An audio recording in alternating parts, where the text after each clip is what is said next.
Alors Mégane, tu vas aujourd'hui nous présenter tes recherches sur le sujet dans une conférence qui sera suivie d'un temps d'échange avec le public. Merci beaucoup Clément, merci beaucoup à tous d'être là ce soir. Voilà, comme ça a été dit, je suis doctorante en histoire de l'art antique. Je suis spécialisée en sculpture romaine, et je travaille plus précisément sur des bas-reliefs. Aujourd'hui, pour cette conférence, j'ai choisi un titre que je voulais volontairement un petit peu accrocheur et un peu provocateur, la sculpture gréco-romaine, une production industrielle, puisque effectivement, ce sont deux thématiques qu'on ne penserait peut-être pas à réunir. Et vous allez voir que c'est une question que j'ai été amenée à me poser, notamment lors de mes recherches de doctorat. Effectivement, quand on pense à la sculpture antique, en général, la première chose qui vient, on va dire, à l'esprit, au grand public peut-être, ce sont des grands chefs-d'œuvre que nous on connaît, de sculptures grecques et romaines qui sont conservées dans des grands musées. Je vous ai mis ici quelques exemples que vous avez sûrement déjà aperçus. La Victoire de Samothrace, ou encore la Vénus de Milo qui sont au Louvre, ou encore, pour les Romains, l'Auguste Prima Porta. Et on a tendance à s'imaginer que la production de ce type de sculpture est l'issue du travail d'un grand artiste, d'un grand maître, voilà, qui travaille avec tout son génie dans son atelier, etc. Mais on va voir que si c'est en partie vrai, notre vision est peut-être un petit peu biaisée, puisque la production de sculpture antique et de la production de ce type de sculpture est beaucoup plus artisanale que artistique. On va voir donc que, contrairement à ce qu'on peut penser dans certains cas, la sculpture en pierre dans l'Antiquité peut être effectivement plus ou moins rapprochée de ce qu'on qualifierait à l'époque moderne de production industrielle. Alors évidemment, je me contredis tout de suite, dire que la sculpture gréco-romaine est industrielle, c'est un anachronisme. L'industrie, c'est un mode de production qui apparaît au cours du XVIIIe siècle, avec la création des premières manufactures et de la révolution industrielle, qui ensuite fait suite à la fin du XVIIIe et au début du XIXe. Et elle s'appuie sur la nouvelle utilisation de la vapeur, entre autres, et du charbon. Ces nouvelles technologies permettent donc de développer, entre autres, le chemin de fer et de faire fonctionner des machines dans les usines. Et cette nouvelle production va pouvoir permettre donc de mécaniser ce processus de production et de produire, du coup, en masse, ce qui, par définition, s'oppose à l'artisanat. Or, la sculpture grecque et romaine est, bien sûr, artisanale. L'artisanat, on peut lui donner plusieurs définitions, mais on s'accorde pour dire que c'est la transformation en fait, d'une matière première par l'homme et par son savoir-faire.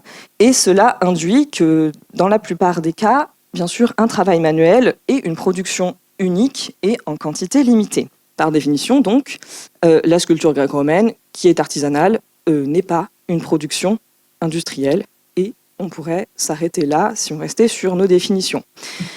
Aujourd'hui, je vais vous montrer qu'on peut aller un petit peu plus loin et je vais tenter de vous montrer que dans certains cas, la sculpture antique se rapproche des codes de la production industrielle. Pour cela, je vais vous présenter ma conférence aujourd'hui en 3 temps avec une première partie pour vous montrer un petit peu le contexte de production, tout simplement. Comment est-ce qu'on produit de la sculpture chez les Grecs et chez les Romains? À quoi ressemble un atelier? Qui sont les sculpteurs, les artisans, les artistes, etc. Puis, dans un second temps, je vais vous montrer à travers quelques exemples de sculptures romaines que, effectivement, dans certains cas, on peut tendre vers une forme de standardisation et de production en série dans la sculpture. Et la troisième partie sera consacrée donc à mes recherches de thèse.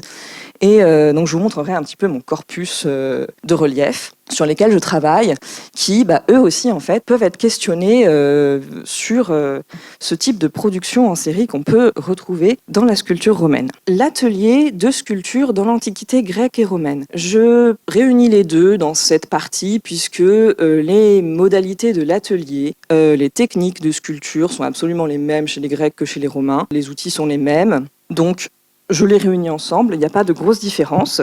les sculpteurs grecs comme roumains sont formés directement au sein d'un atelier auprès d'un maître. C'est un métier qui se transmet la plupart du temps de père en fils. On conserve plusieurs témoignages littéraires ou épigraphiques qui parlent de tel sculpteur qui était fils de tel sculpteur. Donc on peut suivre des fois sur plusieurs générations une famille comme ceci. Ce qu'il faut savoir, c'est que dans l'Antiquité, le terme atelier va aussi bien qualifier le lieu en soi, on va produire, on va sculpter, que l'ensemble des artisans qui y travaillent. La majorité de ces ateliers, pour ne pas parler de tous les ateliers, ne sont pas des lieux aménagés en soi. Un atelier, finalement, physiquement, ça n'existe quasiment pas, puisque les sculpteurs travaillent en plein air, directement avec les blocs qui sont à portée de la carrière, et ils travaillent avec leurs outils. Donc techniquement, il y a vraiment besoin de rien d'autre. Pas besoin d'avoir des murs, comme il y a besoin de lumière, on n'a pas besoin d'avoir un toit. L'atelier, ça se résume à ça. Donc quand on parle d'atelier, finalement, on parle plus davantage des acteurs, des artisans, que d'un lieu précis. De ce fait, nous, ça nous arrange pas trop, puisque on retrouve que très, très rarement des vestiges archéologiques d'ateliers de sculpture, puisqu'on n'a besoin de rien. Dans de rares cas, on peut retrouver des chutes de marbre ou encore de la poussière de marbre, ou quelquefois des blocs inachevés, qui ont commencé à être sculptés, qui n'ont pas été terminés. Et dans ces cas-là, si on en retrouve plusieurs à un endroit, on peut se dire « Ah tiens, il y a eu une production à cet endroit-là ». De plus, les ateliers sont itinérants. Vu qu'ils n'ont pas besoin d'être dans un lieu spécifique pour travailler, c'est souvent les sculpteurs qui se déplacent chez le commanditaire plutôt que l'inverse. Ils sont itinérants à grande échelle, c'est-à-dire qu'ils ne vont pas forcément se déplacer d'un endroit à un autre au sein de la cité où ils travaillent. Ils vont aller vraiment de cité en cité dans les mondes grecs et romains. Et ils peuvent vraiment parcourir de longues distances, de Grèce, aller jusqu'à Rome, aller jusqu'en Asie mineure. Donc, de ce fait, on n'a quasiment aucun vestige conservé. Pour quand même vous illustrer un petit peu cette partie, je vous ai mis ici à gauche, vous l'avez peut-être déjà vu, la stèle funéraire du sculpteur Amabilis, puisqu'elle est conservée au musée d'Aquitaine. Donc, il a la stèle funéraire d'un sculpteur qui le représente à son ouvrage. Et au centre, je vous ai mis les outils typiques du tailleur et du sculpteur de pierre, puisque depuis l'Antiquité, si on travaille la pierre manuellement, les outils n'ont absolument pas changé. Il y en a très peu qui ont été introduits au fil des siècles. Donc en fait, quand on travaille la pierre aujourd'hui, on la travaille quasiment comme on le faisait dans l'Antiquité. D'un point de vue institutionnel, aussi bien chez les Grecs que chez les Romains, la sculpture n'est pas considérée comme un art. C'est de l'artisanat. Donc, les artisans, les sculpteurs ne sont pas considérés comme des artistes. Ils sont considérés comme des artisans. Et l'artisan, que ce soit chez les citoyens grecs ou les citoyens romains, c'est une condition qui est mal vue. Donc, on casse déjà notre petite vision dont on a parlé dans l'introduction, voilà, des grands maîtres qui sont respectés, à qui on fait beaucoup de commandes, etc. On va voir que ça aussi, on peut le nuancer, bien sûr. On va avoir quelques noms de sculpteurs seulement qui nous sont parvenus, grecs et romains, très peu. Il y a tout de même quelques œuvres qui sont signées, mais toujours très peu. Et en fait, ça s'explique que par ça, parce que ce sont des artisans qui travaillent pour un commanditaire. On leur demande ce qu'on veut, ils l'exécutent, et ça s'arrête là. Évidemment qu'il y en a certains, ceux dont on a conservé les noms, qui étaient donc assez connus pour signer leurs œuvres et pour que les auteurs contemporains, etc., les citent. Ceux-là, évidemment, avaient acquis une certaine renommée, mais il ne faut pas forcément transposer la vision très moderne que nous, on peut avoir de l'artiste pour le sculpteur grec et romain. Chez les Romains, on a très peu de noms de sculpteurs connus, ce qui a longtemps laissé croire que les Romains, finalement, n'accordaient que peu d'importance à la sculpture par rapport aux Grecs. C'est là aussi une idée reçue, puisque beaucoup de sources littéraires et épigraphiques nous informent que les sculpteurs les plus renommés jouissaient quand même d'une relation assez privilégiée avec leurs clients, qui sont issus de l'élite romaine, et donc du coup ils avaient quand même un statut social qui était assez élevé. On constate également que la majorité des noms des sculpteurs connus à l'époque romaine sont des noms grecs, ce qui témoigne donc de la continuité d'un savoir-faire des artisans grecs et de la qualité de leur production. Donc il faut avoir en tête qu'un atelier de sculpture peut prendre des formes différentes, et on va voir aussi que du coup, s'il prend des formes différentes, il va produire de manière différente. Aujourd'hui, je suis là pour tenter avec vous donc de déterminer si certains de ces ateliers ont pu à leur échelle produire en série ou en masse et donc se rapprocher, comme je disais en introduction, de ce qu'on appellerait nous à l'époque moderne une production industrielle. Alors, je vais passer à la seconde partie. Maintenant que j'ai fait la petite présentation des modalités de comment ça se passe la sculpture, on va passer aux exemples. J'ai choisi 2 exemples aujourd'hui. Le premier, c'est les portraits impériaux. Le portrait impérial, c'est l'image de l'empereur. C'est un portrait officiel, c'est un outil de propagande. C'est vraiment un des éléments les plus importants de la politique impériale romaine. L'iconographie romaine et du portrait impérial est vraiment basé sur une méthodologie qui est très stricte et très codifiée. Et ces codes iconographiques, cette représentation, ce portrait est choisi et imposé par l'empereur. Donc, un portrait impérial, ce n'est pas une création autonome d'un atelier ou d'un artisan. Comment ça se passe ? On va avoir un prototype. Ce prototype, ça s'appelle l'Urbild. C'est un nom allemand. En histoire de l'art, il y a énormément de mots en allemand, c'est comme ça. L'Urbild, c'est un prototype créé par un sculpteur officiel de la cour impériale, qu'on a commissionné spécialement pour un événement important du règne. Il va créer un prototype selon les codes que l'empereur va lui donner. À partir de ce prototype, qu'est-ce qu'on va faire ? On va faire des moulages en calcaire, en plâtre ou en terre cuite qui vont être réalisés et envoyés dans les autres ateliers de la cité, mais aussi des provinces. Cet Urbild donc va servir de référence pour qu'ensuite, une fois que ces moulages sont diffusés un petit peu partout, ils servent de modèle pour faire des copies officielles en marbre. Ce procédé donc permet de reproduire des œuvres avec une grande précision dont on retrouve les traces sur certaines pièces. Finalement, tous les portraits impériaux que l'on a retrouvés de nos jours ne sont que des copies. Et à partir de ces copies, les chercheurs, ils tentent, en les comparant entre elles, d'essayer de retrouver quel était cet Urbild, quel était cet original, qui finalement est largement diffusé, mais n'est pas destiné à être exposé, vu que ce sont que des moulages. Donc finalement, on est ici sur une production standardisée.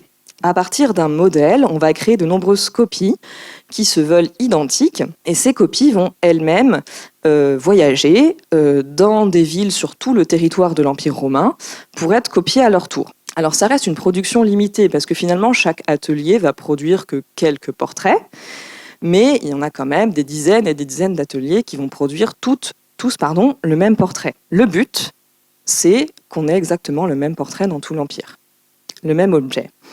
La même sculpture reproduite à l'identique en grande quantité et sur un large territoire.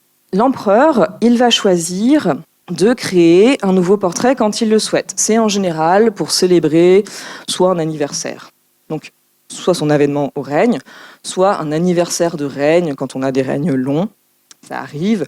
Donc au bout de 10 ans, on va créer un nouveau portrait, au bout de 20 ans, etc. Ou alors c'est quand on a un événement très symbolique et spécifique à célébrer. En général, c'est une victoire militaire, une conquête, etc. À chaque nouveau portrait, on va appliquer exactement le même protocole que je viens de vous expliquer. Un sculpteur de la cour impériale crée le portrait, on fait des moulages, il est diffusé partout. En général, il y a 2-3 portraits qui sont faits par règne, surtout qu'il y a pas mal d'empereurs qui ont des règnes assez courts, mais pour les règnes des fois les plus longs, ou alors les empereurs qui aiment bien se faire portraiturer, on peut avoir jusqu'à 6 ou 7 types de portraits par règne. On va avoir sur certaines œuvres les traces donc, de ces techniques de copie et de reproduction. Je vous ai choisi ici un exemple,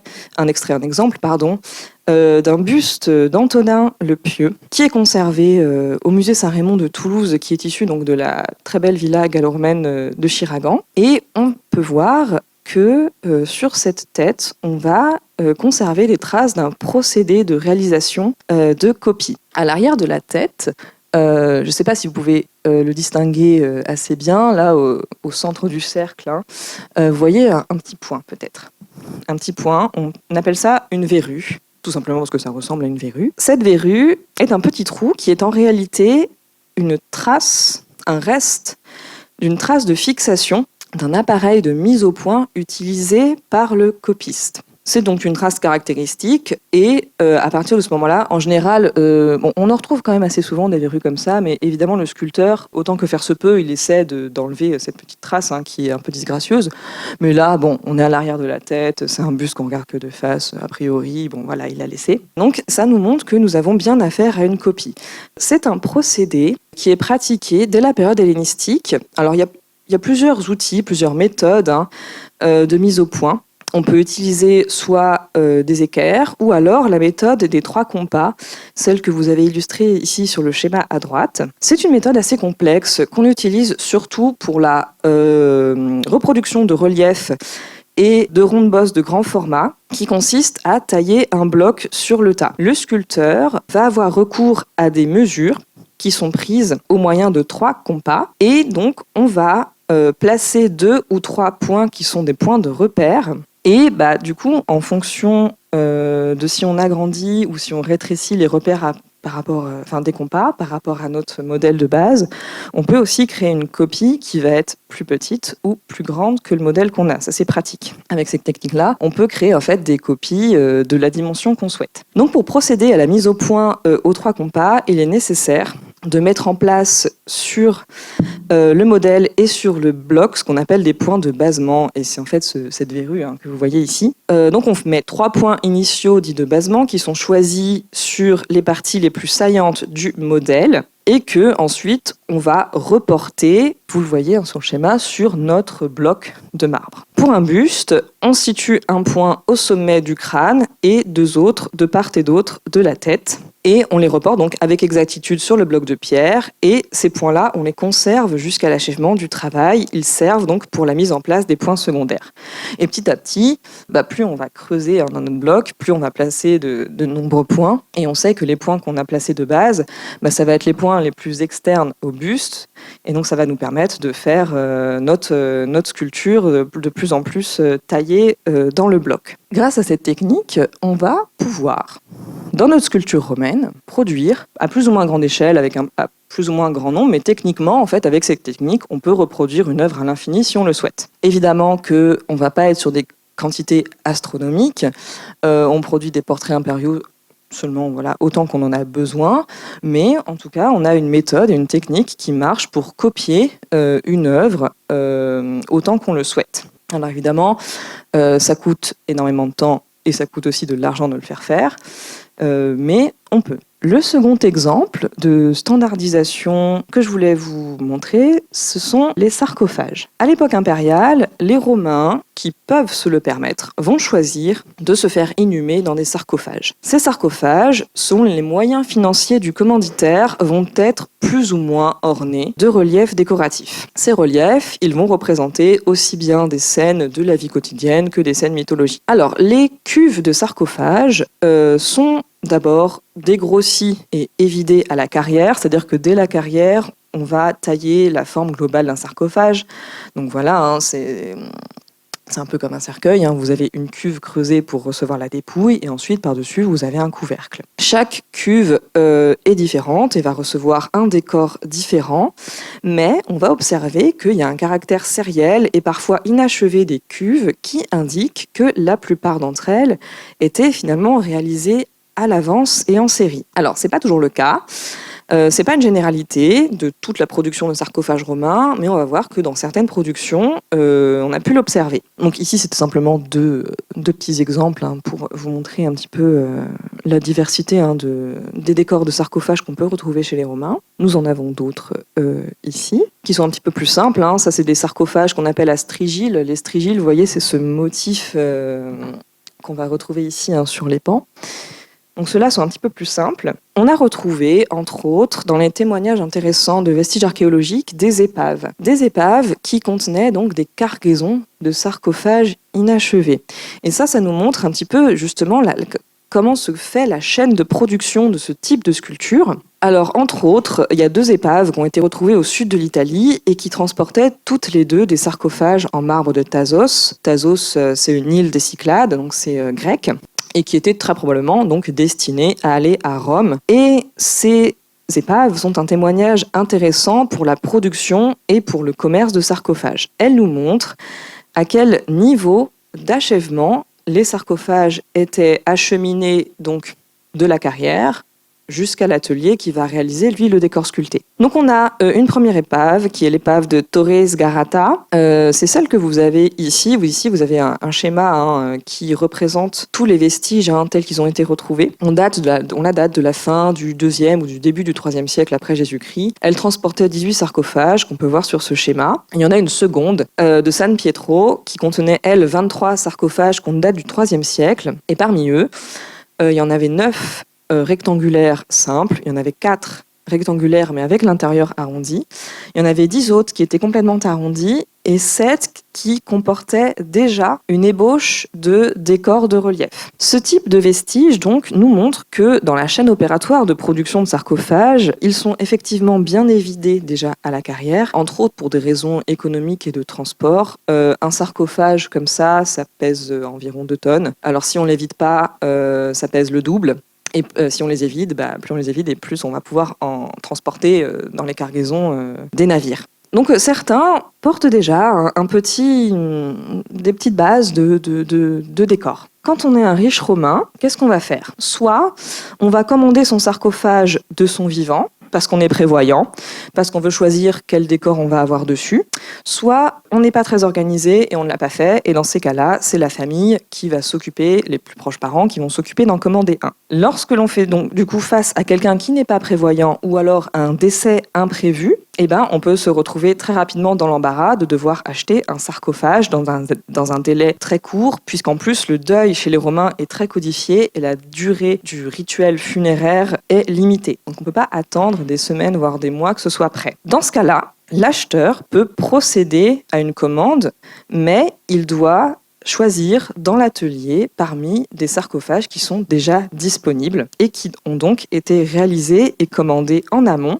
et stockés pour faire face à ce genre de cas de figure. Et donc là, on serait sur une production qu'on peut rapprocher d'une production un peu en série ou de masse, puisqu'en fait, on a la certitude qu'il y a certains ateliers ne créaient pas juste ne sculptaient pas en fonction de la commande, mais avaient des stocks. Des stocks qui plus est de sarcophages standardisés. L'acheteur donc qui se retrouve dans le besoin choisit donc un atelier, il se renseigne sur la marchandise et il achète un sarcophage déjà prêt si c'est urgent. Et dans ces cas-là, il peut tout de même demander une personnalisation minime qui consiste, selon les cas, pour les plus simples, à ajouter une inscription. Simplement, on donne le nom du défunt et souvent on donne le nom de la personne qui s'est occupée d'offrir le sarcophage. Mais aussi, ce qui se fait très souvent, c'est d'ajouter un portrait. Dans ce cas, ça implique que l'atelier presculpte des prototypes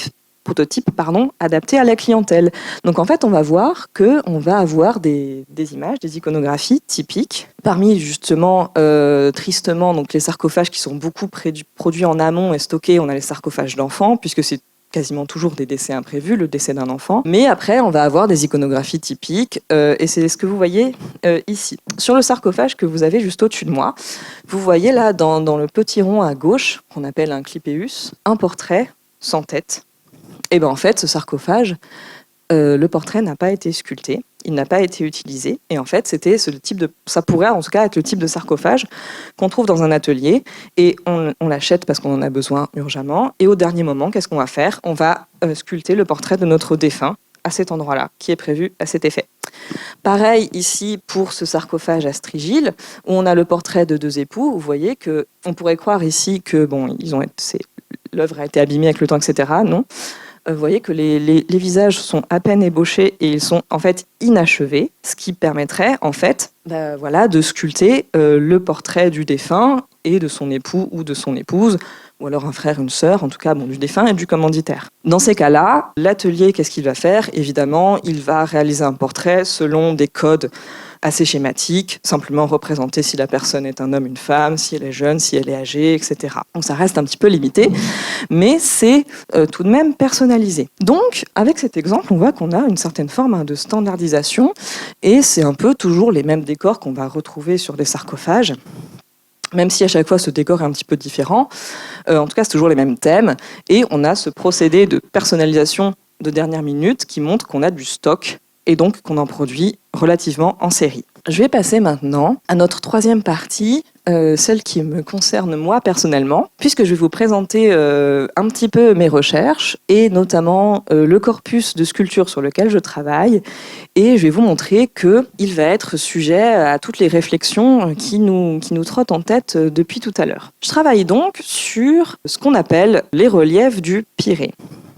Les reliefs du Pirée, ils tiennent leur nom du lieu où ils ont été retrouvés. Il s'agit d'une centaine de fragments de reliefs donc retrouvés dans le port du Pirée. Je vous ai mis une petite carte. Le Pirée, c'est le port d'Athènes, donc c'est vraiment pas loin de la ville, comme vous le voyez. Ils ont été retrouvés dans une épave qui a brûlé et donc coulé dans le port. On les date, ces reliefs, de environ la première moitié du IIe siècle après Jésus-Christ, et ils ont jamais bougé, ils sont conservés maintenant au musée du Pirée, où ils ont été stockés dès leur découverte. Alors, avant d'aller un petit peu plus loin, juste avant, pour commenter rapidement les images, c'était pour... donc là, on a 2 blocs conservés. Vous voyez très bien sur celui de gauche toutes les traces de brûlure, de calcination qui montrent que l'épave a brûlé. Et celui de droite qui est complètement rongé par la vie marine, par les coquillages, etc., qui montre qu'ils ont été donc conservés dans l'eau pendant un bon moment. On va commencer donc par quelques définitions pour que tout le monde sache bien de quoi on parle. Qu'est-ce que c'est un relief ? Tout simplement en sculpture, un relief, c'est un élément sculpté composé d'une partie en saillie qui va reposer sur une seconde partie qui sert de fond. C'est ce que vous voyez sur cette image ici. Un relief d'enlèvement, on voit la scène qui est sculptée, plus ou moins en saillie, plus ou moins profondément selon les éléments, et qui repose, qui est vraiment collé sur une plaque de fond. Donc le bas-relief, c'est en 2 dimensions, et ça s'oppose en sculpture à ce qu'on appelle la ronde bosse. Là, je vous ai mis un portrait d'Adrien, un exemple comme ça. La ronde bosse, c'est une sculpture qu'on va sculpter en 3 dimensions sur tous ses côtés. Donc nous, on va parler uniquement que de relief. Il y a divers types de reliefs, je me relève, qui vont aller selon le degré de saillie, très bas relief, comme vous pouvez le voir ici. Vous voyez ici les pans de la tunique, ils sont à peine en saillie par rapport au fond. Et ça peut aller jusqu'au très haut relief où on va avoir des éléments sculptés qui vont carrément se décoller du décor de fond. Ici, vous avez une roue de char.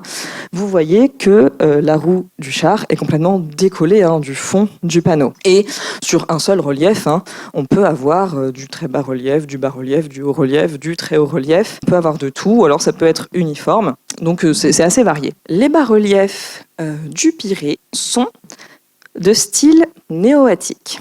Là, c'est un terme un petit peu plus complexe. L'art néo-attique, qu'est-ce que c'est ? L'art néo-attique, et donc du coup aujourd'hui la sculpture néo-attique, c'est la production de sculptures réalisées à Rome ou en Grèce à partir de l'époque hellénistique, donc à partir de la fin du IVe siècle avant Jésus-Christ, et jusqu'à la fin de l'époque impériale, qui va reprendre, copier ou s'inspirer de la sculpture des périodes classiques et archaïques. Voilà, c'est pas un style en soi, mais c'est plutôt l'ensemble de la production à partir de l'époque hellénistique qui va s'inspirer des styles qui se faisaient précédemment. Les reliefs du Pirée sont néo-attiques, ce sont des copies, des inspirations de l'iconographie de la Grèce classique. Alors, on va voir à travers 3 éléments qui sont le format, l'iconographie et la technique que les reliefs du Pirée sont issus d'une production en série. On commence par le format. Le corpus, comme je le disais, du Pirée comporte une centaine de fragments de plus ou moins complets. Donc ici, je vous ai mis parmi les plus complets pour que vous puissiez bien voir. Et les sujets représentés sont tous des thèmes mythologiques, comme je disais, empruntés au registre iconographique de la Grèce classique. Une première chose qui va nous frapper quand on les regarde et qui peut servir d'argument pour parler de production en série, donc c'est le format. Tous les panneaux complets, ou presque complets, ont les mêmes dimensions, soit une largeur de environ en moyenne 1,30 m et une hauteur de un peu moins d'1 mètre. On est sur une moyenne de 98 cm. Là, je vous en montre 2 autres, mais vous voyez avec les 2 premiers que c'est des panneaux qui ont tous la même taille. S'il y a une variante, c'est de quelques centimètres qui est due à la main humaine. De plus, tous les panneaux, sans exception, sont entourés d'un cadre mouluré. Ce cadre, il peut être présent sur 3 ou 4 côtés du relief. La forme et la profondeur de la moulure varient. Pourquoi ? Ici, je vous ai mis quelques fragments pour vous voyez qu'ils sont un peu tous différents. Ils sont plus ou moins larges, plus ou moins en saillie, ou plus ou moins creusés, concaves ou convexes. Les moulures, elles changent toutes. Elles sont toutes un peu sur le même style, mais elles changent toutes. Pourquoi ?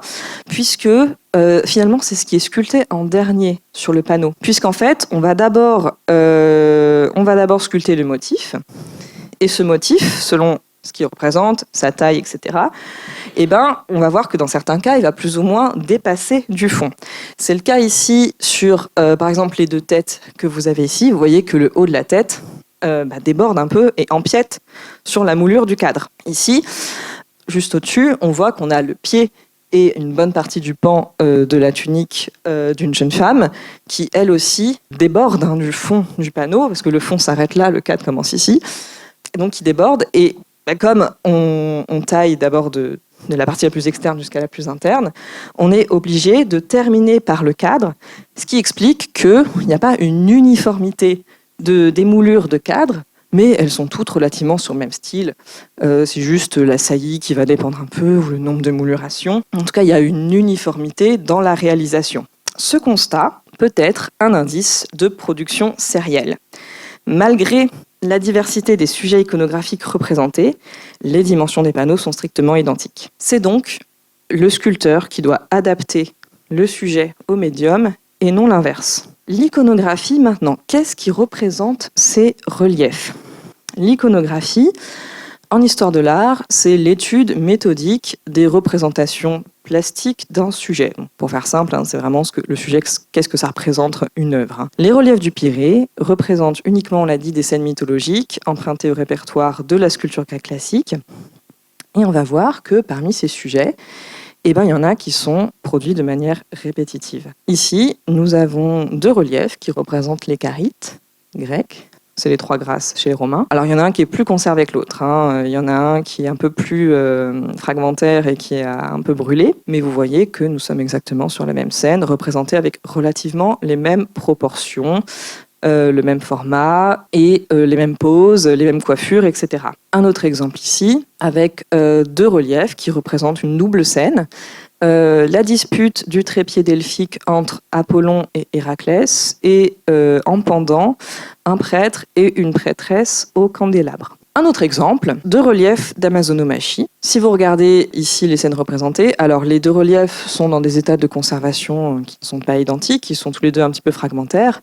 Si vous regardez simplement les 2 protagonistes, pareil, qui sont représentés, vous voyez que c'est exactement la même scène. On est toujours sur les mêmes proportions, les mêmes codes, etc. Il y en a encore. Je vous en ai mis plein. Encore une scène d'Amazonomachie. Celui-là, on a au moins, vous voyez, 3 reliefs qui représentent cette autre scène d'Amazonomachie. L'Amazonomachie, je ne l'ai pas dit, pardon. C'est le combat mythologique entre les Amazones et les Grecs. Donc, 3 autres panneaux qui représentent exactement la même scène. Donc, là, pareil, gros indice de production en série. Non seulement on fait des reliefs qui sont tous sur le même format, mais en plus, on reproduit plusieurs fois le même décor. Le 3e élément que je voulais mettre en avant aujourd'hui, c'est la technique. On va constater qu'on a aussi une très grande homogénéité dans les techniques utilisées pour réaliser tous ces reliefs.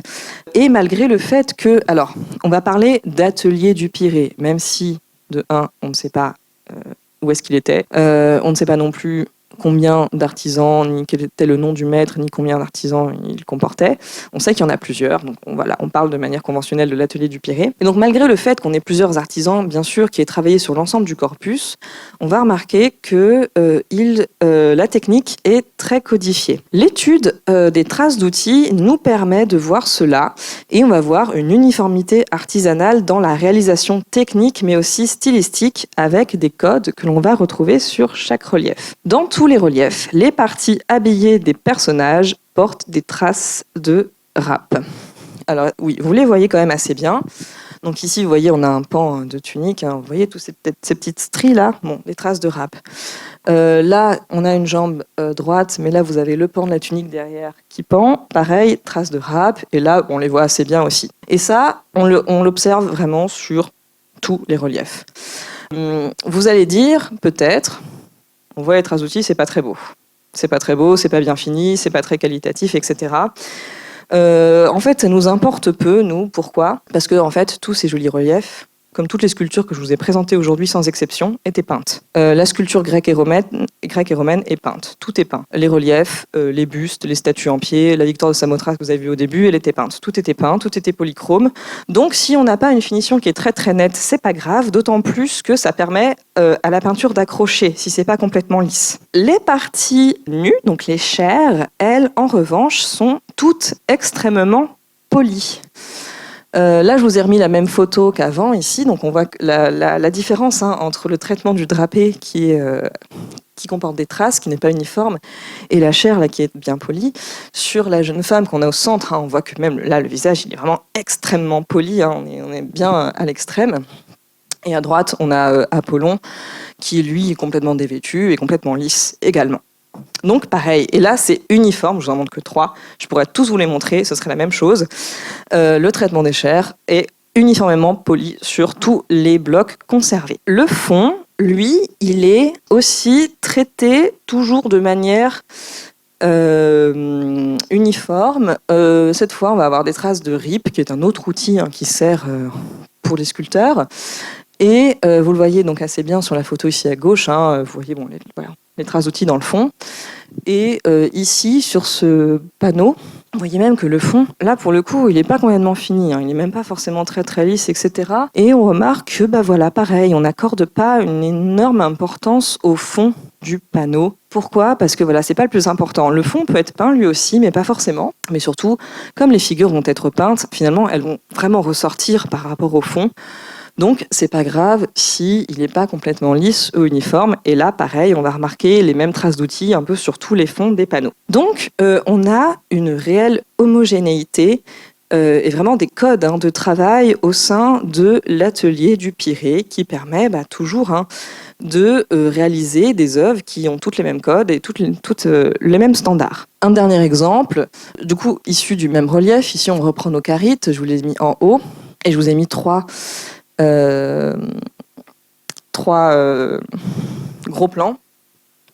Ici, tout à gauche, vous voyez le fond. Le fond, on a vraiment les grosses traces de ciseaux et de ripes qui sont vraiment pas cachées. Ici, on a les deux mains qui se joignent, on voit les mains complètement polies. Et ici, vous voyez les traces de râpe sur le drapé. Alors, malgré une uniformité dans la technique, donc on va utiliser, tous les sculpteurs, tous les artisans vont utiliser les mêmes outils de la même manière pour les mêmes types de représentations. On va voir qu'il y a tout de même des spécificités stylistiques et que malgré ça, on va pouvoir déterminer la patte, entre guillemets, de différents artisans. Ici, donc, je vous montre deux reliefs différents qui représente un prêtre et une prêtresse en train d'accrocher des rubans à un candélabre. Donc quand vous les voyez comme ça à l'œil nu, de premier abord, on se dit c'est les mêmes. C'est exactement les mêmes, ça représente exactement la même scène, toujours les mêmes proportions, etc. Mais quand on va les superposer, donc là j'ai fait 2 schémas assez simples qui reprennent les grands traits des formes, quand on les superpose, on se rend compte que non. Évidemment, c'est pas tout à fait pareil. On remarque que la position du prêtre et de la prêtresse est certes sensiblement identique, mais ne l'est pas totalement. Ici, j'ai superposé donc comme base les 2 candélabres. Vous voyez, les 2 candélabres, là, on les confond, donc ça a été ma base. Comme ça, on peut voir comment se déploient les 2 personnages de chaque côté et voir les différences. La grosse variation notable est au niveau des mouvements des bras et de la position de la tête. Cette variante pourrait s'expliquer par le fait que les 2 reliefs n'ont pas été réalisés par les 2 mêmes sculpteurs.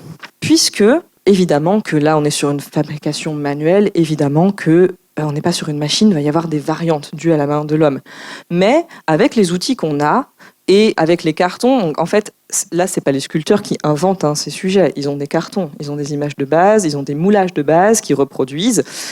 Donc en fait, ils pourraient vraiment faire quasiment les mêmes, avec bien sûr une petite variante, une petite marge de manœuvre. Mais ici, c'est pas tellement le cas. Ici, c'est plutôt, on va le voir, la patte et le style de deux artistes différents qui sont intervenus donc sur ces deux reliefs différents. Le relief A, que j'ai nommé A pour la simplicité aujourd'hui, qui est aujourd'hui donc schématisé en rouge, on peut voir qu'il a un meilleur rendu global des drapés. Le voile des cheveux de la prêtresse est plus souple, moins lourd et moins épais.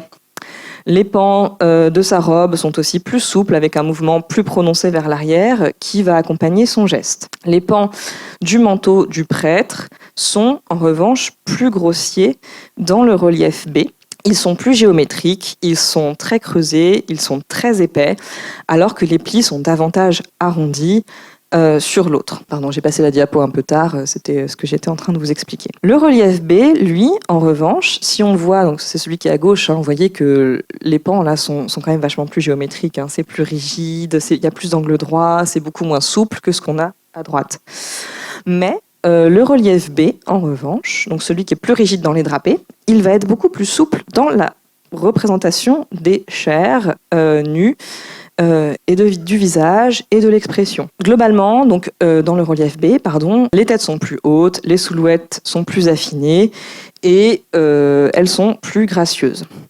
Donc, à travers cet exemple, ici je vous en montre qu'un, mais je pourrais vous en montrer d'autres, donc il faut me croire, on peut vraiment constater qu'il y a plusieurs artistes qui travaillent dans l'atelier du Pirée et que, malgré le fait qu'on veuille produire en série, qu'on veuille produire la même image, qu'on utilise les mêmes outils, il y a quand même le style et la technique personnelle de l'artisan qui, du coup, résulte de ce travail manuel et artisanal qui va quand même ressortir. Et évidemment, on ne pourra jamais avoir deux identiques. J'ai fait presque 45 minutes tout pile. C'est ce que je voulais vous montrer aujourd'hui. C'est peut-être un petit peu pour les gens qui connaissent pas la sculpture grecque et romaine très précisément, casser un petit peu cette image qu'on pourrait avoir, des grands maîtres, des grands ateliers, du génie, etc. Non, la commande, la sculpture grecque et romaine, découle d'une commande. L'artiste fait ce qu'on lui dit. C'est pas vraiment lui qui va créer les motifs, qui va créer les formes, qui va créer les portraits, qui va créer les sujets. Il va toujours s'inspirer de quelque chose qui existe ou alors de codes qu'on lui donne. Et donc du coup, déjà, on n'a pas du tout ce génie de l'artiste ultra créatif qui ressort. À travers les exemples que je vous ai montrés aujourd'hui, on a pu voir que la production du coup peut être à plus ou moins grande échelle standardisée et se rapprocher d'une production en série. Voilà, je vous remercie.